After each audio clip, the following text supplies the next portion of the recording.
Pension തുകയാണ് ഇപ്പോൾ മുഖ്യമന്ത്രിയും ധനമന്ത്രിയുമായിട്ടുള്ള വി.ഡി. സതീശൻ അനുവദിച്ചുകൊണ്ടുള്ള അറിയിപ്പ് വന്നിട്ടുള്ളത്. 25-ാം തീയതി ക്ഷേമ പെൻഷൻ വിതരണം ചെയ്യും എന്നാണ് മുഖ്യമന്ത്രി അറിയിച്ചിട്ടുള്ളത്. ഇതിനുവേണ്ടി 1070 കോടി രൂപ അനുവദിച്ചു എന്നും ധനമന്ത്രി കൂടിയായിട്ടുള്ള മുഖ്യമന്ത്രി വി.ഡി. സതീശൻ വ്യക്തമാക്കി. LDF സർക്കാർ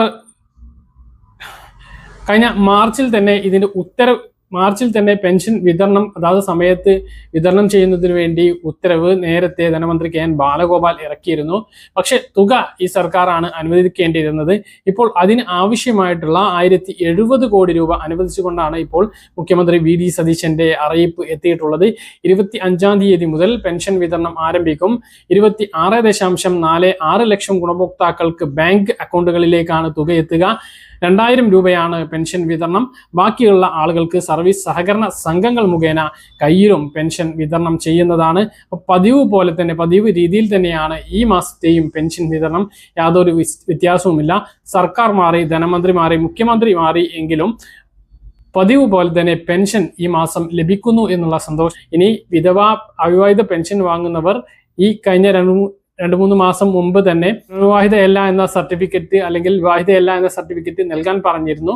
അപ്പം അത് നൽകിയിട്ടില്ല എങ്കിൽ അത് ജൂൺ 30-ന് മുമ്പെങ്കിലും നൽകണം എന്നുള്ളത് പ്രധാനമായിട്ട് ഓർമ്മിപ്പിക്കുകയാണ്. അതുപോലെ തന്നെ 2019 ഡിസംബർ 31-ന് മുമ്പ് പെൻഷൻ വാങ്ങുന്നവരും വരുമാന സർട്ടിഫിക്കറ്റ് ആവശ്യപ്പെട്ടപ്പോൾ ഇതുവരെ നൽകാത്തവരുമായിട്ടുള്ള ആളുകൾ 30-ാം തീയതിക്ക് മുമ്പ് അതും ചെയ്യണമെന്നുള്ള കാര്യം കൂടി ഓർമ്മിപ്പിക്കുകയാണ്. അപ്പോൾ പെൻഷൻ വിതരണം കൃത്യസമയത്ത് ഉണ്ടാകും. 25-ാം തീയതി മുതൽ പെൻഷൻ വിതരണം ആരംഭിക്കുമെന്നുള്ള ഏറ്റവും പ്രധാനപ്പെട്ട അറിയിപ്പാണ് ഇപ്പോൾ മുഖ്യമന്ത്രിയുടെ ഭാഗത്ത് നിന്ന് വന്നിട്ടുള്ളത്. 1070 കോടി രൂപയാണ് അതിന് വേണ്ടിയിട്ട് അനുവദിച്ചിട്ടുള്ളത്.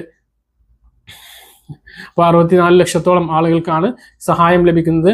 50 ലക്ഷത്തോളം സാമൂഹ്യ സുരക്ഷാ പെൻഷൻ ഗുണഭോക്താക്കൾക്കും ബാക്കിയുള്ള സർക്കാർ ഫണ്ട് ഉപയോഗിച്ച് വിതരണം ചെയ്യുന്ന ക്ഷേമ ബോർഡ് പെൻഷൻ ഗുണഭോക്താക്കൾക്കുമാണ് 2000 രൂപ വീതം അക്കൗണ്ടുകളിലേക്ക് എത്തിച്ചേരുക. ഇനി കെട്ടിട നിർമ്മാണ തൊഴിലാളി പെൻഷൻ, മറ്റ് ക്ഷേമ ബോർഡ് പെൻഷനുകൾ അതെല്ലാം അറിയുന്ന സമയത്ത് കൃത്യമായിട്ട് നിങ്ങളെ അറിയിക്കുന്നതാണ്.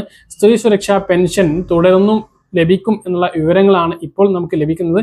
കൃത്യമായിട്ടുള്ള അറിയിപ്പ് ലഭിച്ചാൽ കൃത്യമായിട്ട് നിങ്ങളെ അത് അറിയിക്കുന്നതാണ്. അതായത് LDF സർക്കാർ ഫെബ്രുവരി മുതൽ ആരംഭിക്കുകയും മാർച്ചോടെ വിതരണം നിർത്തുകയും ചെയ്ത ആ ഒരു പെൻഷൻ തുക വീണ്ടും തുടങ്ങും എന്നുള്ള വിവരങ്ങളാണ് വരുന്നത്.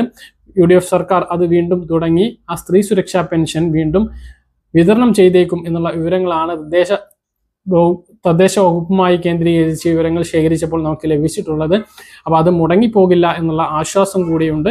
അപ്പോൾ അതും ലഭിക്കുന്നതാണ്. ഇതാണ് ഏറ്റവും പ്രധാനമായിട്ട് നിങ്ങളെ ഓർമ്മിപ്പിക്കാനുള്ളത്. പറഞ്ഞ കാര്യങ്ങൾ കൃത്യമായിട്ട് മനസ്സിലാണെന്ന് കരുതുന്നു. ഇതുപോലെ ഇൻഫർമേഷൻ